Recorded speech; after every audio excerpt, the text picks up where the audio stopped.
Now let's look at the third possibility when we have these integrals that we need to use partial fractions for, and that is distinct quadratic factors. So now instead of linear factors, we have a quadratic factor.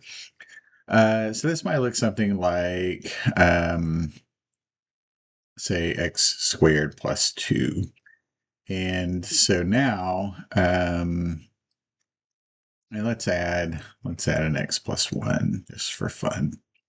So we'll have the a over x plus 1 there.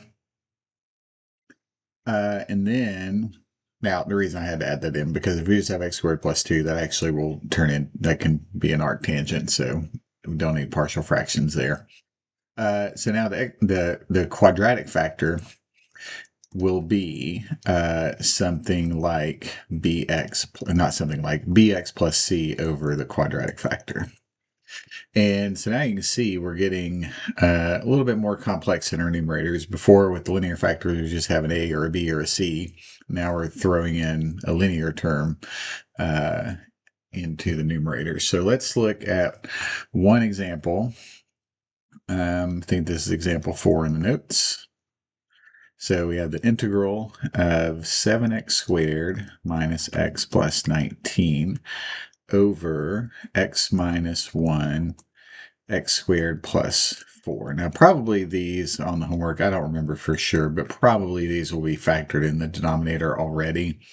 Because if you FOIL this out, maybe you could factor it back, I'm not sure, but probably these will already be factored because it's not typically super easy to factor a cubic. Now, let's check. Degree on top is 2. The degree on bottom, if we multiplied this out, would be 3. So we are safe as far as the numerator degree being smaller than the denominator degree. And then, of course, the denominator is fully factored already. So we are ready to set up the partial fractions. So we have a over x minus 1. We know how to do that from the last videos.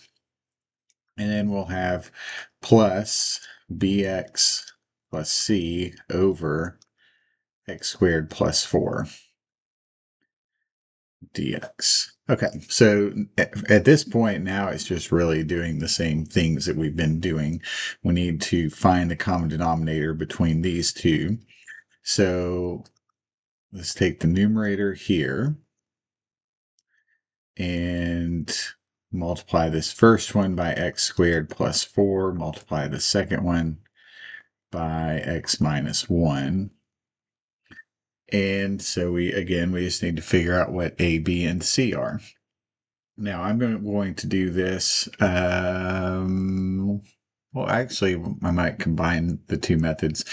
So one thing you can do, if you're deciding if you want to plug in values like we did in the second video, or multiply all this out and set up a linear system of equations like I did in the first video. I mean, again, you can do either one that you like, but especially if you have a term that you can zero out. So we should be able to pretty easily figure out what a is. And if we set x equal to 0, we should be able to figure out what a is. Sorry, not 0, 1. That would make that term 0. So we set x equal to 1. This would be 7 minus 1 plus 19, which I believe gives us 25. A times 1 squared plus 4, and then that will just be a big 0 term. So we have 5a equals 25, and so a equals 5.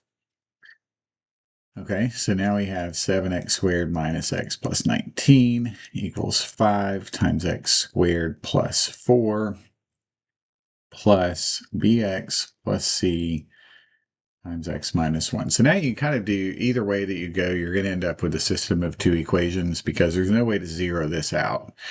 And there's no way to isolate to get rid of one of these. Well, you could make x be 0. In fact, let's do that. That would actually work.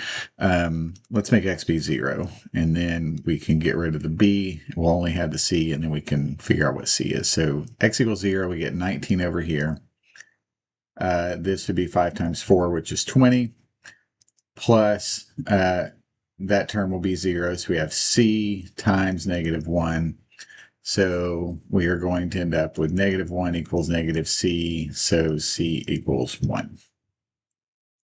And now you can figure out what b is. So we have 7x squared minus x plus 19 equals 5 times x squared plus 4 plus bx plus 1 times x minus 1. And now you pick anything for x. It doesn't matter. Don't pick 1. We already picked 1. Don't pick 1 that you've already picked. So let's just pick whatever we like. Let's do -1.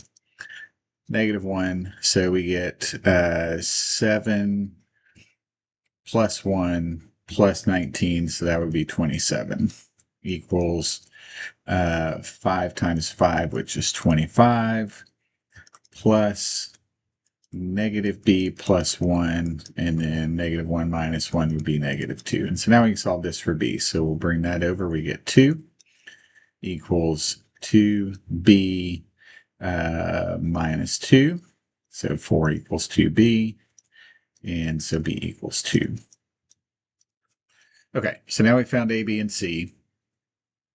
And you can see if you're strategic with the values that you pick for x, you can do this way pretty easily most of the time. I think in the next video, you may have to set up a system no matter what, but most of the time, as long as you're picking strategic values of x, you can usually do these fairly easy. But if not, no matter what, you can always get a system of equations and solve the system. So ideally, you could avoid doing a 3 by 3 system, but if that's the only way you know how to do it, then that's fine too. Okay, so let's scroll back up here. We can remind ourselves what we have. So a is 5, so this is going to become, so from here, we have the integral of 5 over x minus 1 plus b is 2, c is 1, so that's 2x plus 1 over x squared plus 4 dx. Okay, so now this first term, no big deal. That's just going to be 5 ln of x minus 1. Now the next one, we have not really seen one like this. So if it was just the 2x on top, we could do a u substitution, where u is x squared plus 4, but the plus 1 here kind of messes us up a little bit. So what we need to do first is split up this fraction. So we can write this as 2x over x squared plus 4 plus 1 over x squared plus 4. And now both of these you should be able to integrate. 5 ln of x minus 1. This one, like I just said, you can do u substitution. So u is x squared plus 4. Du is 2x dx. So we end up with du over u, which would be ln of u, ln of x squared plus 4. And if you need, you can work out the steps if you're a little bit fuzzy on that. But that's what you end up with. Now this one, anytime you have x squared plus some number, probably going to be an arctangent for your answer. But the derivative of arctangent x is 1 over x squared plus 1. So we don't have x squared plus 1. We have x squared plus 4. So let's divide everything by 4. So we get 1/4 x squared over 4 plus 1. So we're just dividing all three of these guys by 4. So now, and then dx. And if you like, we could also write this as 1/4 x over 2. So that's really the form that we need it. So we need this whole quantity squared. So x over 2. Okay. So let's see what we get. 5 ln of x minus 1 plus ln of x squared plus 4. And so then we can do another substitution. This time we'll let w equal x over 2. So then dw is 1/2 dx. we have 1/4 dx, so we really need 1/2 w equals 1/4 dx. So now this will become the integral 1/2 over w squared plus 1 dw. And then the last line, we'll kind of combine the last two lines. So we got all this still. And so this will be 1/2 arctangent of w, and w is x over 2. So x over 2 plus c. All right, there we go. So this one, integration was a little bit more involved once we got the a, b, and c, but steps are still the same. And the main part you need to get out of this section is getting this part set up, and then getting this set up so that you can solve your A, B, and C. I personally think these are the easiest ways when you plug in different values of x. But if you like, you can multiply all this out, get an x squared term and an x term and a constant term, set them equal to 7, -1, and 19. And you can do it that way. So whatever way you do it, whatever way you decide to do it, probably practice it that way only till you get really good at it. Okay, so that's that for this one. And so I think we have one more after this.